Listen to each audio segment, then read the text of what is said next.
अधूरा प्यार।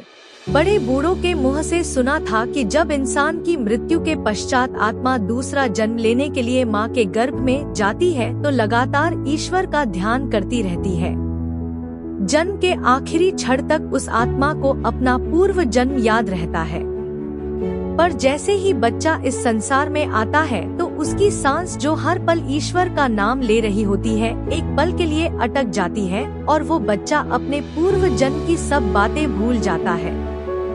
पर कई बार कई किस्से ऐसे भी सुनने को मिलते हैं, उसको तो अपने पूर्व जन्म का सब याद था। खैर, उसके पूर्व जन्म का वो जाने। हम अपनी कहानी की ओर चलते हैं। लोगों की आत्मा गर्भ में नारायण नारायण का जाप करती है, पर उसको धुनी तो कुछ और ही थी। राधा राधा राधा औरों की सांस अटक कर सब भूल जाती है, पर उसकी सांस अटकी भी होगी तो बस एक ही नाम आया, राधा। और जन्म लेने की इतनी जल्दी थी कि महाशय समय से पहले आ गए। एक पल के लिए सांस अटकी तो इनकी भी होगी, पर ध्यान नहीं अटका। महाशय पिछले जन्म का पूरा डाटा सेव करके लाए थे दिमाग की हार्ड डिस्क में, और फाइल का नाम था राधा। महाशय बड़े हुए, बोलने लगे। आम तौर पर बच्चे पहला शब्द हुआ बाबा माँ बोलते हैं, पर इनका पहला शब्द था हाँ, वही जो आप सोच रहे हैं, राधा ही था। घर वाले सकते में आए कि पूरे घर तो क्या आसपास के घर में कोई राधा नाम नहीं है जो सुन लिया हो। अब उस बच्चे के लिए घर में सब राधा थे। दादी पूछती मैं कौन हूँ, तो तुतलाती जवान में जवाब होता राधा। नामकरण संस्कार हुआ तो घर वालों ने भी नाम दे दिया राधा का, कृष्णा। घर के लोग हंसी मजाक में कह देते, जरूर पिछले जन्म में इसकी गर्लफ्रेंड रही होगी। बच्चा उदास होकर इधर उधर बैठ जाता। अब उस घर में राधा नाम का सदस्य न होने पर भी उस नाम का जिक्र अक्सर होता रहता था। लोगों के लिए वो हंसी मजाक का साधन बन गया था। मजाक में हंसी ठिठोली होती और बात हवा में उड़ जाती, पर किसी का ध्यान उस बच्चे की उदासी पर नहीं गया। लोगों के लिए वो एक बच्चे का बचपना था, पर किसी ने एक बार भी उसका चेहरा पढ़ने की कोशिश नहीं कि जरा से बच्चे के चेहरे पर इतनी गहरी उदासी छा जाती थी। राधा का नाम सुनकर लोगों के लिए राधा शब्द कुछ पल का मनोरंजन का साधन था, पर उसके लिए वो पूरी जिंदगी थी। ऐसा क्या लगाव था, ऐसा क्या बिछड़ गया था जिसके लिए उसने दूसरी बार जन्म लिया। इतना तो समझ आ ही गया कि कहानी पूर्व जन्म में जाकर समझ आएगी।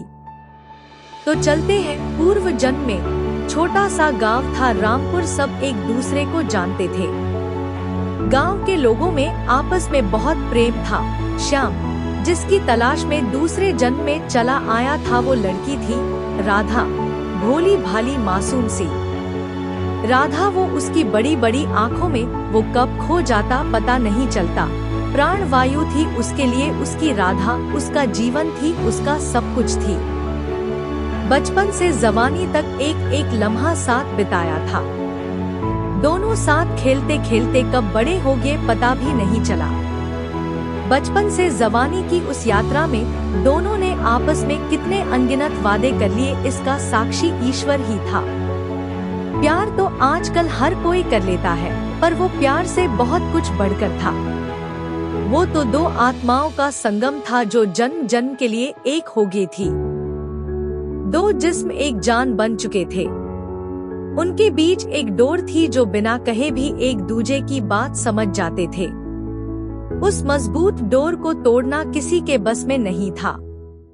राधा गांव के सरपंच की इकलौती बेटी थी और श्याम गांव के जमींदार का छोटा बेटा। दोनों को गांव वाले बचपन से एक साथ खेलते हुए देखते आ रहे थे, इसलिए उनके साथ उठने बैठने का कोई ऐतराज नहीं करता था। सभी को लगता था बचपन के अच्छे दोस्त हैं। किसी को कानों कान खबर नहीं थी कि ये बचपन की दोस्ती प्यार में बदल चुकी है। दोनों ने साथ जीने मरने की कस्में तक खा ली हैं। गांव के बाहर ही एक नदी बहा करती थी। दोनों नदी के किनारे बैठकर भविष्य के सपने बुना करते थे। दोनों ने जन्म जन्म के लिए एक दूजे को अपना मान लिया था। श्याम के कंधे पर सर रखकर राधा ने छेड़ते हुए कहा, अगर मैं मर गई तो तुम किसी और से ब्याह कर लेना। श्याम ने गुस्से से मुंह बनाकर कर कहा, मरे तुम्हारे दुश्मन। कभी सपने में भी ऐसी बात मुंह से निकाली तो सच में। राधा ने उसको गले लगा लिया। अच्छा बाबा, सपने में भी ऐसा नहीं बोलूंगी, अब तो हंसकर बता दो। श्याम मुस्कुरा गया। राधा की आंखों में आंखें डालकर बोला, इस जन्म तो क्या अगले 700 जन्म तक तुम्हें मुझसे कोई जुदा नहीं कर सकता। मैं दिल हूँ तो तुम धड़कन हो। शरीर जुदा हो जाएंगे पर आत्मा का मिलन जन्म जन्म तक रहेगा। ये श्याम हर जन्म में इस राधा का ही रहेगा। 700 जन्म की बाद में देखना, पहले इस जन्म में तो अपनी बना लो। कहते कहते राधा की आंखों में डर के भाव आ गए। हमारा मिलन तो होगा न श्याम, क्यों तुम्हें कोई शक है? श्याम ने तैश में आकर कहा, नहीं बस डर लगता है, कहीं हमारे प्यार को किसी की नजर न लग जाए। राधा ने नजरें झुकाते हुए कहा, फिर से कर दी ना वही बात, अभी तो समझाया था। ये श्याम हर जन्म में इस राधा का ही रहेगा, और मैं भी वादा करती हूँ कि ये राधा हर जन्म में इस श्याम की रहेगी। राधा ने श्याम के कंधे पर सर रख लिया और भविष्य की सोच में डूब गई। और श्याम भी नदी के उस पार डूबते हुए सूरज को निहारता रहा। सूरज डूब गया है, चलो पिताजी इंतजार कर रहे होंगे। हाँ चलो बोलकर दोनों गांव की ओर चलने लगे। इस बात से अनजान की एक जोड़ी आंखें उनका ही पीछा कर रही है। किस्मत के खेल से दोनों अनजान थे। दोनों प्रेम के पंछियों को पता भी नहीं था किस्मत उनके साथ क्या खेल खेलने वाली है। उनको क्या पता था उनके सच्चे प्यार को जल्द ही किसी की नजर लगने वाली है। कहानी जारी रहेगी। राधा के पिताजी को भनक लग चुकी थी कि राधा और श्याम को एक दूसरे को पसंद करते हैं। गांव की ही एक औरत ने राधा की माँ को आकर ताना मार दिया, लड़की सयानी हो गई है, उसका ध्यान रखो, कल को कोई ऊंच नीच ना हो जाए। मगर वो एक समझदार औरत थी, उन्होंने संयम से काम लिया। राधा की माँ ने राधा से उसकी पसंद पूछी, राधा ने भी सब कुछ सही सही बता दिया। राधा की माँ ने राधा को कहा, बेटी अब तुम बड़ी होगी हो, अब तुम बचपन की तरह श्याम के साथ यहाँ वहाँ मत घूमा करो। लोग बातें बनाने लगे हैं, तुम्हारी पिताजी को कुछ गलत कहे तो तुम भी सहन नहीं कर पाओगी। रही शादी की बात तो तुम्हारी शादी मैं श्याम से ही करूँगी। पर वो कहते हैं ना, सच्चा प्यार करने वालों की राह आसान नहीं होती। श्याम के घर वालों को पता लगा तो वो भी राजी थे। वो इंतजार में थे कब राधा के घर से रिश्ता आए और बात आगे बढ़ाई जाए। श्याम कुछ दिन के लिए शहर गया हुआ था। गांव के ही एक बुरे आदमी की नजर राधा पर थी। वो भी राधा से शादी करना चाहता था।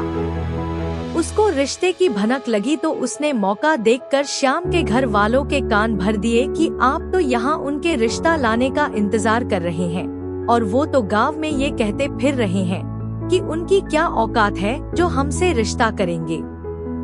श्याम के पिताजी क्रोध का घूंट पीकर रह गए और उन्होंने निर्णय लिया कि अब कोई भी बात श्याम के आने के बाद ही होगी। उधर शहर से खबर आई कि श्याम शहर से गांव वापस आ रहा था तो उसने ट्रेन से कटकर जान दे दी। गांव में अलग अलग तरह की अफवाह फैल रही थी। कोई कह रहा था कि राधा की परिवार वालों ने शादी की मना कर दी। ये बात किशन को पता लग गई थी, इस कारण गुस्से में उसने बिना सोचे समझे जान दे दी। कोई कह रहा था किसी ने उसको चलती ट्रेन से धक्का दे दिया। ये बात राधा तक पहुंची तो वो एकदम से पागल सी हो गई।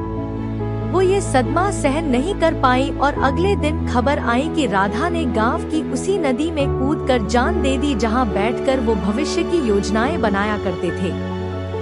दो प्यार करने वाले बिछड़ चुके थे, दो जिस्म एक जान दुनिया छोड़कर जा चुके थे। और वो कहते हैं ना इंसान की कोई ऐसी इच्छा अधूरी रह जाती है जिससे उसका लगाव नहीं छूट पाता है, तो वो अगला जन्म लेता है और अपने पूर्व जन्म की अधूरी इच्छाओं को पूरा करने के लिए। वो ही हुआ था, श्याम भी इस जन्म में अपनी प्रेमिका को ढूंढने आया हुआ था। समय बीतता गया, कृष्णा अब एक युवक बन चुका था। समय के साथ सब बदल गया था सिवाय उसकी तलाश के। देहरादून का वो कॉलेज जहाँ से कृष्णा पढ़ाई कर रहा था, घर वालों की इच्छा पूरी करने के लिए वो यहाँ आ गया था, पर उसकी तलाश अभी तक पूरी नहीं हुई थी। उसके जहन में बस एक सवाल घूमता रहता था कि उसका प्यार भी सच्चा था, एक ना एक दिन वो उसको जरूर मिलेगी। घर वाले बचपन में जिसे मजाक मस्ती समझते थे, अब उनको भी समझ आ गया था कि मामला गंभीर है। उससे पूछताछ भी करते तो वो एकदम चुप और गंभीर हो जाता और खुद को सबसे अलग करके घंटों अपने कमरे में बैठा रहता। काफी पूजा पाठ करवाई मगर उसके सर से राधा का भूत नहीं उतरा। भूत होता तो उतरता, वो तो प्रेम था, जन्मों जन्मों का संबंध था जो दो शरीर नहीं बल्कि दो आत्माओं के मध्य हुआ था। डॉक्टर को भी दिखाया पर कुछ खास फर्क नहीं पड़ा। डॉक्टर ने ही सलाह दी, इसको घर से बाहर भेज दो, नए माहौल में रहेगा तो सब सही हो जाएगा। इसलिए जबरदस्ती करके उसको देहरादून के एक कॉलेज में पढ़ने के लिए भेज दिया गया। वहाँ भी उसके ज्यादा दोस्त नहीं बने। अक्सर पहाड़ों में अकेला बैठकर सोचता रहता कि क्या राधा को भी सब याद होगा, क्या वो भी मुझे ढूंढ रही होगी, काश वो मुझे आकर खुद ढूंढ ले। अगर वो मुझे मिल भी गई तो मैं उसे पहचानूंगा कैसे, उसकी शक्ल भी बदल गई होगी और मेरी भी शक्ल बदल चुकी है। सोचते सोचते आंसू बहाते हुए निराश होकर घंटों बैठा रहता। कृष्णा को कॉलेज में 1 साल हो चुका था। फ्रेशर स्टूडेंट्स आने लगे थे। कॉलेज कैंपस में सीनियर स्टूडेंट्स उनकी रैगिंग ले रहे थे। कभी किसी से नाम पूछते, कभी किसी से गाना सुनते तो कभी किसी से कोई एक्टिंग करवाते। कृष्णा भी पास में ही बैठा हुआ उनको देख रहा था। तभी एक लड़की से सीनियर ने पूछा, अपना नाम बताओ। उस लड़की ने कहा, राधा शर्मा। नाम सुनकर कृष्णा चौकन्ना हो गया, क्योंकि उसको कहीं भी राधा नाम सुनने में आ जाए वो अपनी राधा को तलाश करने लग जाता था। सीनियर ने रैगिंग लेते हुए कहा, अच्छा राधा जी बताइए, प्रेम के बारे में आपकी क्या राय है। उस लड़की ने सीनियर को घूर कर देखा और कहा, सर प्रेम जन्म जन्म का संबंध है, दो आत्माओं का मिलन है जो जन्म जन्म का वादा करती है। शरीर नष्ट हो जाते हैं पर प्रेम नहीं। आत्माओं का जन्म जन्म का बंधन है प्रेम। प्रेमी जन्म जन्म साथ निभाते हैं। सीनियर ने कहा, वेल डन। ये अपनी आत्माओं का संबंध यहाँ मत फैलाना, जाकर पढ़ाई पर ध्यान लगाओ, कहकर जोर जोर से हंसने लगे। वो लड़की मुंह बनाकर वहाँ से आगे बढ़ गई। वो लड़की तो आगे बढ़ गई पर कृष्णा के पीछे कई सवाल छोड़ गई। कृष्णा को लगा उसकी तलाश पूरी हो गई है। वो उसके पीछे पीछे हो लिया और बोला, एक्सक्यूज मी, यस कहिए। लड़की ने जवाब दिया, आप राधा है ना? जी हाँ। आपको कैसे पता? वो अभी सीनियर्स आपकी रैगिंग ले रहे थे ना, तब सुना। मैं भी आपका सीनियर हूँ। अच्छा सर कहिए। कुछ नहीं, तुमने पहचाना मुझे? मैं श्याम, आई मीन कृष्णा। वो जन्म जन्म के प्यार की बात अभी आप कह रही थी। लड़की को लगा ये कोई चिपकू है जो जबरदस्ती चिपकने की कोशिश कर रहा है, पर उसकी आंखों में अजीब सी उदासी देखकर भी उसे अजीब लगा। देखने में कहीं से भी कोई आवारा लड़का नहीं लग रहा था जो टाइम पास करने के लिए चला आया हो। खैर वो पहले दिन ही किसी फालतू चक्कर में फंसना नहीं चाहती थी। सर मेरी क्लास है, मैं आपसे बाद में बात करती हूँ बोलकर वहाँ से निकल गई। वो फिर से निकल गई और फिर से कई सवाल पीछे छोड़ गई। कृष्णा एक बार फिर से उदास हो चला। उसके मन में एक उम्मीद बंधी थी, मगर कोई हल नहीं निकलता देख वो दुखी हो गया। उसने मन ही मन सोचा, हो सकता है राधा को कुछ याद ही ना हो, तो उसमें राधा की क्या गलती है? मुझे ही सीधे सीधे नहीं पूछना चाहिए था। खैर, मैं फिर से कोशिश करूंगा। कृष्णा पहाड़ों की तलहटी में बैठा हुआ था। उसके आगे रैगिंग का वो ही दृश्य घूम रहा था जिसमें वो लड़की अपना नाम राधा बता रही थी और प्रेम का अर्थ समझा रही थी। कृष्णा को अधूरी सी उम्मीदें जग रही थी, पर निराशा साथ नहीं छोड़ रही थी। वह अपने आप में खोया हुआ बैठा था और सूरज पहाड़ियों के पीछे खोता जा रहा था। तभी कृष्णा को एक आवाज आई, बेटा यहाँ कब तक बैठे रहोगे? उसकी तंद्रा टूटी। उसने ध्यान से देखा तो एक साधु बाबा थे जो वहाँ से गुजर रहे थे। वो पास के ही एक मंदिर पर ही बैठते थे। आ जाओ, मंदिर से प्रसाद ले लो। नहीं बाबा, ईश्वर से विश्वास उठ चुका है मेरा, कृष्णा ने कहा। बेटा, यदीन में बहुत शक्ति है, वो बिछड़वाता है तो मिलवाता भी है। बस धैर्य और सही समय की जरूरत है। बाबा के शब्द सुनकर कृष्णा को थोड़ी राहत हुई। वो बाबा के पीछे पीछे चल दिया। पूजा आरती करने के बाद बाबा ने उसको प्रसाद दिया और कहा, बेटा मैं तुम्हें अक्सर उस पहाड़ी पर अकेला उदास बैठा देखता हूँ। तुम्हारी समस्या क्या है? कृष्णा ने बाबा के चेहरे की ओर देखा तो उसे एक अलग तेज महसूस हुआ। उसको लगा कि उसकी समस्या का समाधान यहीं आकर मिलेगा। कृष्णा ने कहा, बाबा मैं एक लड़की से बहुत प्यार करता हूँ, पर मैं उसके बारे में कुछ भी नहीं जानता हूँ। वो दिखती कैसी है, उसका नाम क्या है, कहाँ रहती है, कुछ भी नहीं। बाबा ने कहा, बेटा ऐसा कैसे संभव है? बाबा, संभव है। मैं उससे इतना प्रेम करता हूँ कि उसके एक वादे के भरोसे अगले जन्म में उसकी तलाश में चला आया हूँ। कृष्णा ने पिछले जन्म से लेकर और इस जन्म तक की एक एक बात बाबा को बता दी।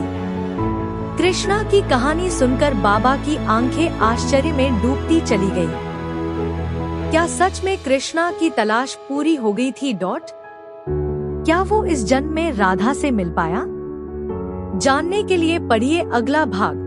कहानी जारी रहेगी। गर्ल्स हॉस्टल का रूम, रात का समय था। राधा बिस्तर पर बैठकर पढ़ रही थी। उसकी बचपन की सहेली और कॉलेज में रूम पार्टनर प्रिया कुर्सी पर बैठी थी। स्टडी टेबल पर किताब रखकर कानों में ईयरफोन्स लगाकर पढ़ाई कर रही थी। प्रिया एक खूबसूरत युवती थी जिसकी बड़ी बड़ी आंखों में अक्सर उदासी छाई रहती थी। राधा और प्रिया बचपन से एक साथ थे, नर्सरी से लेकर कॉलेज, और आज तक साथ साथ है। पढ़ाई करते करते राधा बोली, पता है आज क्या हुआ? आज ना क्लास में जाते वक्त सीनियर्स ने मुझे रोक लिया और सबकी रैगिंग ले रहे थे। मेरा भी नंबर आ गया। मुझसे पूछने लगे, बताओ प्रेम क्या है? मुझे भी कुछ समझ नहीं आया। मैंने ना तेरा वाला वो डायलॉग चिपका दिया, प्रेम जन्म जन्म का संबंध है, दो आत्माओं का मिलन है जो जन्म जन्म का वादा करती है। शरीर नष्ट हो जाते हैं पर प्रेम नहीं। आत्माओं का जन्म जन्म का बंधन है प्रेम। प्रेमी जन्म जन्म साथ निभाते हैं। कसम से मजा आ गया। उनके सर के ऊपर से निकल गया। हाँ आए बड़े रैगिंग करने वाले हुआ। सच बताऊं ना, बचपन से तेरे मुंह से ये लाइन सुन सुन कर मुझे भी रट गया है। अच्छा, आज एक अजीब बात और हुई। मुझे एक सीनियर ने रोक कर कहा कि तुम राधा हो ना?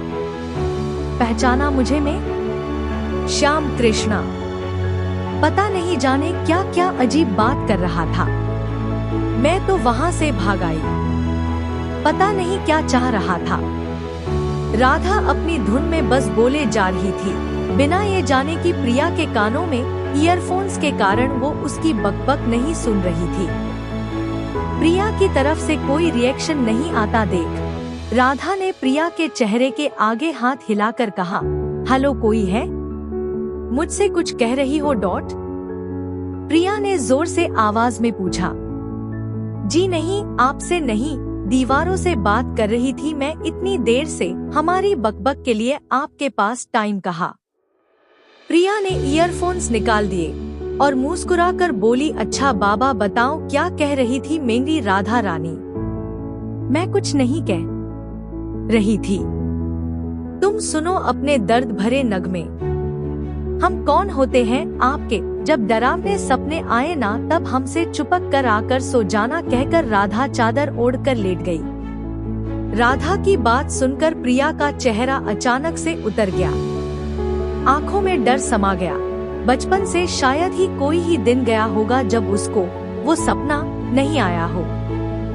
अचानक से एक दौड़ती हुई ट्रेन आती है, फिर खून के छींटे और चीने की दर्द भरी आवाजें, मुझे बचा लो बचा लो, वो मेरा इंतजार कर रही है। और एक लड़की पानी में छलांग लगा देती। घबराहट में प्रिया की आंखें खुल जाती, पसीने पसीने होकर प्रिया उठकर गहरी गहरी सांस लेने लग जाती। ध्यान में आते ही प्रिया सहम गई और राधा को कसकर पकड़ लिया। राधा भी उठ गई और प्रिया को किसी बच्चे की तरह गले लगा लिया। क्या हुआ प्रिया? कुछ नहीं यार, जब से कॉलेज में आई हूँ तब से एक रात में ये सपना कई बार आने लगा है। लगता है मैं पागल ना हो जाऊं। मैं ही क्यों यार, मुझे ही ये एक ही सपना बार बार क्यों आ रहा है? अब मुझे बहुत डर लगने लगा है। क्या तुमने कुणाल को इसके बारे में कुछ बताया? नहीं, अभी तक तो नहीं, प्रिया ने जवाब दिया। 3 साल हो गए हैं तुम्हें रिलेशनशिप में और आज तक उसको कुछ नहीं बताया। हद ही हो तुम। नहीं यार, ऐसी बात नहीं है। मैं कुणाल से हद से ज्यादा प्यार करती हूँ और किसी भी हालत में उसको खोना नहीं चाहती। मैं नहीं चाहती कि हमारे बीच में कोई भी ऐसी बात आए जिससे हम दूर हो जाए। मेरी जान सी निकल जाती है जब वो मजाक में भी ब्रेकअप की बात कर देता है। मैं उसके लिए किसी भी हद तक जा सकती हूँ, जान दे भी सकती हूँ और जान ले भी सकती हूँ। राधा ने उसका ये रूप देखा तो सहम सी गई और माहौल को हल्का करने के लिए बोली, ठीक है दीवानी ऑफ द ईयर, अब ये डायलॉग देना बंद करो वरना हमें भी रात में नींद नहीं आएगी। काश हमसे भी कोई इतना प्यार करता, कहकर हाथ माथे पर रखकर दुखी होने की एक्टिंग करने लगी। उसकी एक्टिंग देखकर प्रिया भी खिलखिलाकर हंसने से खुद को ना रोक सकी और हाथ फैलाकर बोली, आजा मेरी प्यारी राधा रानी, मैं करती हूँ तुझे प्यार। तभी प्रिया का मोबाइल बजने लगा। प्रिया ने देखा तो वो कुणाल का कॉल था। आ गया हमारी मोहब्बत के दुश्मन का कॉल, कहकर राधा मुंह बिगाड़कर चादर ओढ़कर लेट गई। प्रिया ने कॉल रिसीव किया और कुणाल से बात करने में मशगूल हो गई। अंधेरे में पूरा इलाका डूबा हुआ था। पहाड़ी इलाकों में शाम के बाद गहरा अंधेरा हो जाता है। मंदिर में कृष्णा बाबा के आगे पालती मारकर बैठा हुआ था। बाबा ने कृष्णा से कहा, बेटा ऐसा मामला मैंने अपने पूरे जीवन में कभी भी नहीं सुना। बाबा, इतनी बड़ी दुनिया में कैसे ढूंढूं उसे? बेटा, जब प्यार सच्चा होता है ना तो वो दूध ही ढूंढ लेता है। जब तुम उससे मिलोगे तो तुम्हें अपने आप महसूस हो जाएगा। जब उसके प्रेम की तरंगे, पॉजिटिव वाइब्स तुम्हें क्रॉस करेंगी, तुम्हें अपने आप सब ज्ञान हो जाएगा। बस धैर्य रखो, ईश्वर पर यकीन रखो और सही समय का इंतजार करो। जी बाबा, जवाब में कृष्णा ने हल्के से हाँ में गर्दन हिलाकर हामी भर दी। बाबा ने कहा, पर बेटा सबसे ज्यादा आश्चर्य की बात तो ये है कि तुम्हें हर चीज याद है, एक एक बात याद है जैसे पिछले जन्म की नहीं कल की ही बात हो। बाबा, याद कैसे नहीं रहेगी? इतना प्यार जो करता हूँ उससे, उसके लिए तो मैं कुछ भी कर सकता हूँ, जान दे सकता हूँ और किसी की जान ले भी सकता हूँ। कहते कहते उसकी आंखों में कठोर भाव उतर आए। बाबा उसके चेहरे पर आए उतार चढ़ाव को देखते रह गए। आशा करता हूँ आप सभी को कहानी पढ़ने में मजा आ रहा होगा। अगले भाग में आप और नए सस्पेंस का सामना करेंगे। समीक्षाओं का हृदय से स्वागत है। रात के 2 बजे थे, चारों ओर सन्नाटा था। हल्की सी भी कोई आवाज हो तो आसानी से सुनाई दे जाए। उस सन्नाटे को चीरते हुए झींगुर और कीड़े मकोड़ों की आवाज रह रहकर उस सन्नाटे को भंग कर रही थी। सड़न हल्की बारिश से गीली हो गई थी और दोनों ओर से पहाड़ से घिरी हुई थी, जहां पूरा जंगली भाग था। रोड पर लगी स्ट्रीट लाइट जल बुझ रही थी, जिस कारण अंधेरा था। जो कुछ भी रोशनी थी वो आसमान में चांद की वजह से थी। रह रहकर जंगली जानवरों की आवाजें आ रही थी। कभी किसी कुत्ते के रोने की आवाज आती तो कभी किसी जानवर की। उसी अंधेरे में प्रिया किसी रोबोट की तरह चली जा रही थी, जैसे उसको कोई कंट्रोल कर रहा हो। उसको जैसे होश नहीं था, बस वो चली जा रही थी। न उसको कोई डर था न परवाह, किसी मंजिल की तलाश में यंत्रवत चली जा रही थी। ढलान से उतरती चली जा रही थी। अचानक उसके पैर के नीचे एक पत्थर आया तो उसकी तंद्रा टूटी। होश एकदम से फाख्ता हो गए। खुद को एक अंधेरे जंगली पहाड़ी ढलान पर पाकर उसकी सांस अटक गई। रह रहकर आ रही जानवरों की आवाज ने उसके मन में घबराहट पैदा कर दी। उसके हाथ पैर फूल गए, कुछ समझ न आया क्या करे। हॉस्टल जाने का रास्ता नहीं सूझ रहा था। हे भगवान, अब ये कहाँ फंसा दिया। कुछ बुरा सोचकर प्रिया रुआसी हो गई, पर उसने आगे बढ़ने का निश्चय किया और डरती डरती आगे बढ़ने लगी। अंधेरे में चांद की रोशनी के सहारे आगे बढ़ रही थी। तभी उसको लगा कि पहाड़ की रोड के दाएं हाथ पर कोई उसके साथ साथ चल रहा है। उसके कदमों की आवाज प्रिया के कदमों के साथ ताल बना रही थी। उसको लगा शायद कोई भ्रम हो या कोई जंगली जानवर हो, तो वो सावधानी से आगे कदम रखने लगी। तभी अचानक से एक काली बिल्ली प्रिया पे जैसे किसी ने उछाल कर फेंका हो, छलांग लगाती हुई सड़क के उस पार पहाड़ों में भाग गई। प्रिया का दिल बिल्ली की इस हरकत से धक्क करके रह गया। वो अपना संतुलन नहीं संभाल पाई और उसी ढलान पर लुढ़कने लगी और लुढ़क कर नीचे जा पहुंची। बड़ी मुश्किल से उठकर खड़ी हुई और पास ही पड़े एक बड़े पत्थर पर बैठकर अपनी सांस संयत करने लगी। उसके हाथ पैर जगह जगह से छिल गए थे, पर आश्चर्य की बात थी कि इतनी ऊंचाई से लुढ़कने के बाद भी उसकी हड्डियां सही सलामत थी और चलने फिरने में कोई दिक्कत नहीं हो रही थी। उसने अपने कपड़े झाड़े तो देखा जगह जगह जंगली घास फूस सी चिपकी हुई थी। वो खड़ी हुई और आगे चलने लगी। उसने ध्यान दिया अब जमीन पथरीली नहीं थी, वहाँ मिट्टी सी जो गीलापन लिए हुई थी। मिट्टी में पैर धंस नहीं रहे थे, पर चलने पे पता लग रहा था कि यहाँ गीलापन है। मुश्किल से 10 कदम चली होगी, उसके कदम एकदम से ठहर गए। उसने जो सामने देखा तो उसकी आंखें भय के मारे फैल गई। चिल्लाना चाहती थी पर उसकी आवाज नहीं निकली। उसकी आंखों के समाने एक युवती सफेद साड़ी में नदी के किनारे बैठी हुई थी, जो सर को घुटनों के बीच रखकर सिसक रही थी। रह रहकर उसके रोने की आवाज पूरे वातावरण में गूंज रही थी। उसकी सिसकियां सुनकर प्रिया का दिल दहल गया। अचानक उसने प्रिया की ओर देखा और खड़ी होकर नदी के किनारे के और नजदीक जाकर खड़ी होगी, जैसे डरी सहमी सी, जैसे किसी अनिश्चय की स्थिति में हो। तभी अचानक से एक भेड़िए ने उस युवती पर हमला किया और उस युवती ने बचने के लिए नदी में छलांग लगा दी। प्रिया ने उसको बचाने के लिए आगे बढ़ने की कोशिश की तो जैसे किसी ने उसके पैरों को जड़वत कर दिया। वो चाहकर भी आगे न बढ़ पाई। प्रिया अपनी जगह से ही खड़े खड़े उस युवती को डूबते हुए देखती रही और कुछ ना कर पाई। खुद को इतना असहाय महसूस करके प्रिया के आंसू बहने लगे। पर खास बात ये थी कि उस डूबने वाली युवती ने एक बार भी खुद को बचाने की गुहार नहीं लगाई और वो भेड़िया किनारे पर बैठा बैठा जमीन पर पंजे मारता रहा। वो युवती धीरे धीरे पानी में डूब गई। भेड़िए ने गर्दन घुमाकर प्रिया की ओर देखा। एक अलग सी शैतानी सी चमक थी उसकी आंखों में। प्रिया सावधानी से वहाँ से निकलकर भागने लगी और पहाड़ पर चढ़ने लगी। ढलान से उतरना आसान था पर पहाड़ पर चढ़ने में उसकी सांस फूल गई, पर वो भागती रही। भेड़िया शायद कहीं छुप गया था या जंगल में कहीं निकल गया था। जब काफी देर तक कोई हलचल महसूस नहीं हुई तो प्रिया ने चैन की सांस ली और थोड़ी देर के लिए बैठकर गहरी गहरी सांस लेने लगी। फिर उठी और धीरे धीरे चलने लगी। थककर चूर हो गई थी, फिर भी चलती रही। अचानक उसने जो सामने देखा उसकी खुशी का ठिकाना नहीं रहा।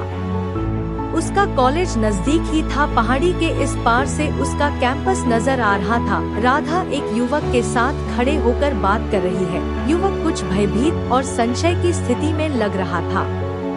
राधा से बात करने की कोशिश कर रहा है पर राधा उसको टालकर आगे बढ़ गई और युवक मायूस हो गया। राधा को देखने की खुशी में ये भूल गई कि इतनी रात में राधा कॉलेज में क्या कर रही है। वो युवक राधा के जाने से कुछ निराश हो गया। फिर उसकी नजर प्रिया पर पड़ी और उसकी आंखें भय से फैलती चली गई। उसने इशारा से बताया कि तुम्हारे पीछे कोई है। प्रिया ने देखा कि एक जोड़ी आंखें सड़क के उस पार से जंगल में से चमक रही हैं। प्रिया ने आप देखा ना ताव और दौड़ लगाना शुरू कर दिया। सड़क पर ढलान वाली साइड पर आसानी से भागती चली गई। तभी उसने देखा सामने एक मंदिर बना हुआ था। वो काली माता का एक मंदिर था जिसमें माँ के मूर्ति के आगे दीपक रखा हुआ था। साइड में ही एक दान पात्र रखा हुआ था। पास में ही एक पेड़ था जो ज्यादा ऊंचाई का नहीं था। उस पेड़ की अलग अलग डंगाल पर कई कागज बंधे हुए थे। वही युवक जो राधा से बात कर रहा था वहाँ मौजूद था। आलती पालती मारकर बैठा हुआ था। बाबा से हाथ जोड़कर कुछ बातचीत कर रहा था। फिर वो युवक उठा और उसने एक कागज लिया और उस पर कुछ लिखने लगा और उस कागज पर सतिया का निशान बनाकर उस पेड़ की एक डंगाल पर टांग दिया। फिर बाबा के पैर छूकर मंदिर से निकल गया। उसकी नजर प्रिया पर नहीं पड़ी और वो ढलान से होता हुआ कॉलेज की ओर निकल गया। प्रिया पेड़ के पीछे से निकलकर आगे आई। यूं ही उसने मंदिर की ओर जाने का प्रयास किया। उससे पहले ही पंडित जी मंदिर के बाहर आ गए। मंदिर के बाहर कदम रखते ही एक अप्रत्याशित घटना हुई। पलक भी ना झपक पाई। उससे पहले ही घात लगाकर बैठे भेड़िए ने पंडित जी पर हमला कर दिया। मंदिर के द्वार के बाहर का हिस्सा खून से नहा गया था। पंडित जी के मुंह से शब्द निकले, श्याम, कृष्णा, और बेहोश हो गए। ये दृश्य देखकर प्रिया की चीख निकल गई। समयाभाव के कारण पूरी कहानी एक बार में नहीं लिख पाया हूँ, जिसके लिए क्षमा प्रार्थी हूँ। आशा करता हूँ आपको कहानी का ये भाग भी पसंद आया होगा। मंदिर के द्वार के बाहर का हिस्सा खून से नहा गया था। पंडित जी के मुंह से शब्द निकले, श्याम, कृष्णा, और पंडित जी बेहोश हो गए। ये दृश्य देखकर प्रिया की चीख निकल गई और वो जिस पेड़ के पास से ये सब देख रही थी उस पेड़ को पकड़े पकड़े ही बेहोश होकर गिर पड़ी। पंडित जी को कोई हरकत ना करता देख वो दरिंदा वहाँ उनके शरीर के थोड़ा सा दूर बैठ गया। अचानक पंडित जी की आंखें खुली और उन्होंने फुर्ती से मंदिर के अंदर भागने की कोशिश की। उनको भागते देख उस दरिंदे ने सीधा पंडित जी के पैर को दबोच लिया। पंडित जी का पूरा शरीर मंदिर के अंदर पहुंच गया पर सीधा पैर कटकर उस दरिंदे के पास। उसने मंदिर में अंदर घुसने की हिम्मत नहीं की। थोड़ी देर बाहर बैठा रहा और फिर प्रिया की ओर देखकर वहां से चला गया। सुबह 7 बजे का समय था। कुछ लोग सुबह सुबह मंदिर में दर्शन के लिए आते थे। अंदर का दृश्य देखकर लोग दंग रह गए। लोगों की भीड़ लगना शुरू हो गई थी। पंडित जी का शरीर मंदिर के अंदर घुसते ही पड़ा हुआ था और मंदिर के बाहर उनका खून से सना कटा हुआ पैर पड़ा था। लोग कयास लगा रहे थे कि सिर्फ पैर काटकर कैसे छोड़ दिया। कुछ धार्मिक लोग मान रहे थे कि मां काली का मंदिर होने के कारण हमला करने वाले ने अंदर प्रवेश नहीं किया था। जाने कितने वर्षों से पंडित जी उस पहाड़ी के मंदिर में पूजा कर रहे थे, पर आज तक ऐसी अप्रिय घटना नहीं हुई थी। लोग कयास लगाने में लगे थे। कोई कह रहा था कि भेड़िया है, कोई कह रहा था कि कोई शेर चीता है, कोई कह रहा था कि किसी इंसान ने जानलेवा हमला किया है, तो कोई उस घटना को भूत प्रेत से जोड़ रहे थे। जितने मुंह उतनी बातें। लोगों में भय का माहौल पैदा हो गया था। पंडित जी सदमे के कारण बेहोश हो गए थे। लोगों ने उनको उठाकर हॉस्पिटल पहुंचाया। उनकी पूजा का प्रताप था या उनकी अच्छी किस्मत, उनकी जान बच गई थी। पंडित जी अभी भी सदमे में थे। सच्चाई का पता उनके होश में आने के बाद ही लग सकता था। प्रिया की चींख की आवाज सुनकर राधा की आंख खुल गई। उसने अपने बगल में देखा तो वहाँ से प्रिया नदारद थी। उसने तुरंत बाथरूम में देखा तो प्रिया वहाँ भी नजर नहीं आई। घबराहट में राधा की हृदय गति बढ़ गई। दिल ऐसे उछाल मारने लगा जैसे बाहर ही आ जाएगा। तभी दरवाजे पर जोर से ठक ठक की आवाज हुई, जैसे कोई दरवाजा पीट रहा हो। राधा तुरंत बाथरूम से बाहर निकली और कमरे का दरवाजा खोला तो देखा दरवाजा में कुंडी बंद नहीं थी। किवाड़ खोलकर बाहर देखा तो बगल वाले रूम की राशि थी। राशि ने उसको कुछ कहा। उसकी बात सुनकर राधा की आंखें आश्चर्य से फैल गई और घबराहट में दोनों तुरंत हॉस्टल के नीचे बने गार्डन की तरफ भागी। वहाँ का दृश्य देखकर राधा की रुलाई सी छूट गई। प्रिया पेड़ को पकड़कर बेहोश पड़ी हुई थी। पेड़ के बगल में एक कुआना था जिसको ढक कर रखा जाता था। उसका ढक्कन भी हटा हुआ था। हालात ये थी कि प्रिया जरा भी इधर उधर होती तो सीधी कुएं में गिर जाती। राधा और अन्य लड़कियों ने सावधानी से प्रिया को वहां से उठाया और रूम में ले गए।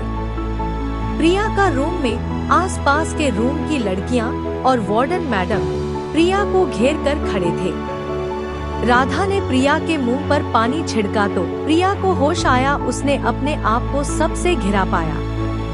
उठने की कोशिश की तो शरीर जवाब दे गया। गहरे सदमे में थी और बोलने की हालत में नहीं थी प्रिया। डॉक्टर साहब भी आगे थे। उन्होंने सभी लड़कियों को बाहर जाने को कहा। अब डॉक्टर साहब, राधा और वार्डन मैडम कमरे के अंदर थे। डॉक्टर ने प्रिया की जांच की और उसको कुछ दवाइयां लिख कर दी और कुछ दिन आराम की सलाह दी। डॉक्टर ने बताया कि वो किसी बात को लेकर मानसिक रूप से परेशान है। रात में नींद में चलकर वो रूम से बाहर चली गई होगी। हो सकता है नींद में चलने का इंसिडेंट पहले भी हुआ हो। घबराने की कोई बात नहीं है। आप उसको आराम करने दीजिए, वो ठीक हो जाएगी। और प्लीज उससे अभी कोई सवाल जवाब मत करना। डॉक्टर वहाँ से चले गए। वार्डन ने प्रिया के सर पर हाथ रखा तो प्रिया की आंखें खुल गई और वो बोली, मैडम प्लीज मेरे घर पर इन्फॉर्म मत करना, वो लोग बेवजह परेशान हो जाएंगे। मुझे नींद में चलने की बीमारी है। वार्डन ने कुछ सोचा और बोली, ठीक है, तुम आराम करो और राधा तुम इसका ध्यान रखो। कोई भी परेशानी हो तो मुझे इन्फॉर्म करो। ठीक है मैडम बोलकर राधा ने वार्डन को विदा कर दिया। बाहर लड़कियों की भीड़ लगी थी जो वार्डन को देखकर अपने अपने रूम्स में चली गई। राधा ने रूम का दरवाजा बंद कर दिया। वापस आते ही राधा तुरंत प्रिया की ओर पलटी और बोली, तूने झूठ क्यों बोला? जहाँ तक बचपन से मैं तुझे जानती हूँ, तुझे ऐसी कोई बीमारी नहीं है जो तू नींद में चलने लगे। तू जरूर मुझसे कुछ छुपा रही है। मैं बखेड़ा नहीं खड़ा करना चाहती थी, पर मैं जो तुझे बताऊंगी तो उसको सुनकर तुझे अपने कानों पर विश्वास नहीं होगा। प्रिया ने कहा और उठने की कोशिश करने लगी। ओ महारानी, चुपचाप लेटी रहो, जो बताना है लेटे लेटे बता दो। राधा ने आंखें तरेड़ते हुए कहा।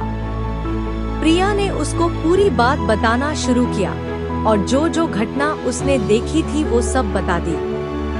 उसकी बातें सुनकर राधा के रोंगटे खड़े हो गए। पर तू वहाँ पेड़ के पास पहुँची कैसे? मुझे नहीं पता यार, मैं कुणाल से फोन पर बात करते करते कब सो गई मुझे नहीं पता, प्रिया ने असमंजस की शक्ल बनाए हुए कहा। क्या बात हुई थी तेरी कुणाल से? मैंने उसको बता दिया कि मुझे लगभग हर रोज एक अजीब सपना आता है। सपने में अचानक से एक दौड़ती हुई ट्रेन आती है, फिर खून के छींटे और चीने की दर्द भरी आवाजें, मुझे बचा लो बचा लो, वो मेरा इंतजार कर रही है, और एक लड़की पानी में छलांग लगा देती। मुझे ये सपने बचपन से आ रहे हैं और कॉलेज में आने के बाद से एक रात में कई बार यही सपना आता है। तो फिर कुणाल ने क्या कहा मुझे नहीं पता, उसको ये बात बताकर कब मेरी आंख लग गई मुझे भी नहीं पता चला। मुझे कुछ भी याद नहीं है मैं उस पेड़ के पास कब और कैसे पहुंची। प्रिया ने मायूसी से जवाब दिया, कोई तो कनेक्शन है तेरे इन सपनों से, तेरी पिछली जिंदगी से कोई तो है जो तुझे बार बार उसी जगह ले जाना चाह रहा है। राधा ने किसी डिटेक्टिव की तरह उंगलियों घुमाते हुए कहा। राधा को इस तरह उंगली घुमाते देख परेशानियों के बावजूद प्रिया के चेहरे पर भी मुस्कान आ गई। डोंट वरी सिस्टर, ये केस अब मैं हैंडल करूंगी, पर ये जो कल घटना हुई है किसी से भी डिस्कस मत करना, किसी से भी, मतलब किसी से भी। हम तेरे साथ कल हुई इन घटनाओं की कड़ियों को जोड़ेंगे, ठीक है? प्रिया ने जवाब दिया। इस बार जो तूने खुली आंखों से देखा वो पहले वाले सपने से कितना मिलता जुलता था। इस बार ट्रेन नहीं थी पर वो लड़की देखी जो नदी में कूदी, एक लड़का देखा जो तुमसे बात कर रहा था, और पंडित जी से भी, और मंदिर देखा, और हाँ वो खूंखार भेड़िया जो मुझे चाहता तो नुकसान पहुंचा सकता था पर उसने मुझे नुकसान नहीं पहुंचाया, और हाँ उसने हर उस शख्स को नुकसान पहुंचाया जो मुझसे कुछ कहना चाहता था। बोलते बोलते प्रिया की आंखों में चमक सी आ गई जैसे उसके हाथ कोई बड़ा सबूत लग गया हो। और तूने मुझे भी किसी लड़के से बात करते देखा, मतलब मैं भी कहीं ना कहीं किसी कड़ी में जुड़ी हुई हूँ, कोई ना कोई कड़ी इस कॉलेज में भी जुड़ी हुई है। अरे हाँ एक बात तो बताना भूल गई मैं, प्रिया अचानक से बोली। क्या? राधा ने तुरंत पूछा। वो पंडित जी पर जब उस भेड़िए ने हमला किया तो बेहोश होने से पहले उनके आखिरी शब्द थे श्याम, कृष्णा, जैसे कुछ कहना चाह रहे हो। श्याम कृष्णा सुनते ही राधा के दिमाग में बिजली सी कौंधी, जैसे उसने सबूत की कोई कड़ी जोड़ ली हो। व्हाट? श्याम कृष्णा, यही तो मुझे उस सीनियर ने कहा था जब मैंने रेगिंग में तेरी वो लाइन सुनाई थी। प्रेम जन जन का संबंध है, दो आत्माओं का मिलन है जो जन जन का वादा करती है। शरीर नष्ट हो जाते हैं पर प्रेम नहीं, आत्माओं का जन जन का बंधन है प्रेम, प्रेमी जन जन साथ निभाते हैं। इन लाइंस को सुनकर उसने मुझे रोक लिया था और बोला, तुम राधा हो? पहचाना मुझे? मैं श्याम कृष्णा, और कुछ कहना चाह रहा था पर मुझे लगा कोई चेप हो रहा है तो मैं वहाँ से क्लास के बहाने से निकल आई। हद है, तू ये बात मुझे अब बता रही है, प्रिया ने गुस्से से कहा। ओ हेलो मैडम, आपके पास फुर्सत कहाँ है उस कुणाल और उसकी याद में दर्द भरे गाने सुनने से।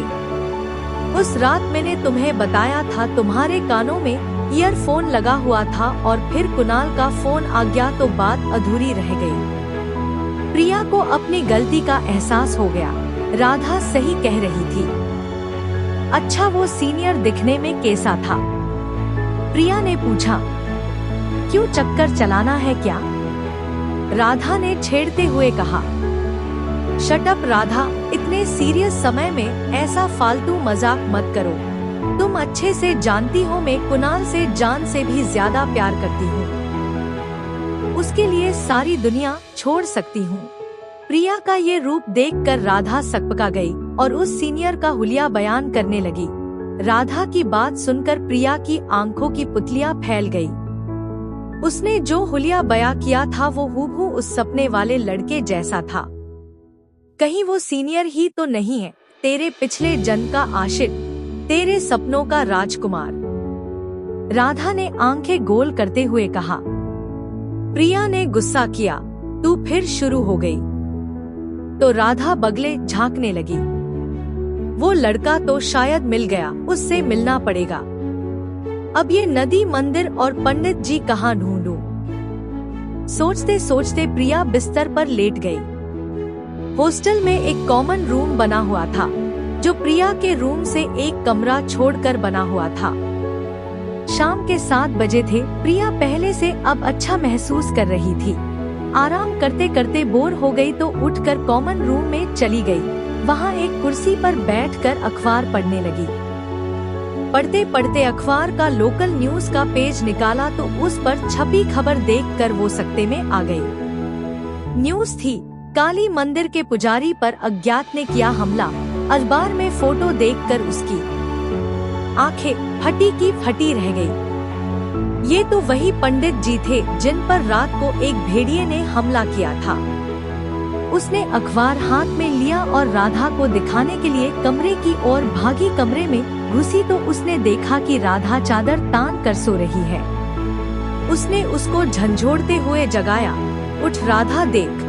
राधा नींद में थी तो हड़बड़ाते हुए उठी और बोली, अब क्या आफत आन पड़ी? ये देख अखबार में क्या आया है? प्रिया ने रोमांचित होते हुए कहा। क्या आया है? तू ही बता दे। राधा ने नींद में उबासी लेते हुए कहा। जो पंडित जी पर हमला होते हुए मैंने कल देखा था, उन पर हमले की खबर अखबार में आई है। खबर सुनकर राधा की रही सही नींद भी एक झटके में खुल गई और प्रिया से अखबार लेकर पढ़ने लगी। इसमें तो लिखा है, अज्ञात ने हमला किया, तूने देखा था कि एक भेड़िया था। अब ये क्या चक्कर है? तू कह रही थी कि पंडित जी पर मंदिर के बाहर हमला किया। इस अखबार में लिखा है कि वो मंदिर के अंदर पड़े मिले। प्रिया ने सोचते हुए कहा, अज्ञात तो इसलिए क्योंकि मेरे और पंडित जी के अलावा इस बारे में और कोई नहीं जानता। और जब उस भेड़िए ने पंडित जी पर छलांग मारी थी तो घबराहट में मैं बेहोश हो गई। इसके आगे क्या हुआ मुझे कुछ नहीं पता। अब पंडित जी से मिलना ही होगा, उनसे मिलकर ही सच पता लग पाएगा। दोनों सहेलियों ने एक साथ कहा और एक दूसरे को देखकर कुछ सोचने लगी। कुणाल की माँ उसके रूम का दरवाजा पीट रही थी। बहुत देर बाद जाकर उसने दरवाजा खोला और घूरकर अपनी माँ को देखा। क्या है? उसके इस तरह देखने से उसकी माँ सहम गई और हिम्मत करके बोली, बेटा क्या हुआ है तुझे? कल से खुद को इस कमरे में बंद कर रखा है, पूरे दिन कमरा नहीं खोलता। तुझे भूख प्यास नहीं लगती क्या? माँ ने कमरे में घुसने की कोशिश की तो अजीब सी गंध का झोंका सा आया, जैसे कि मृत जानवर की बदबू हो। ला तेरे कमरे की सफाई कर दूं? कोई जरूरत नहीं है माँ, मैं खुद कर लूँगा।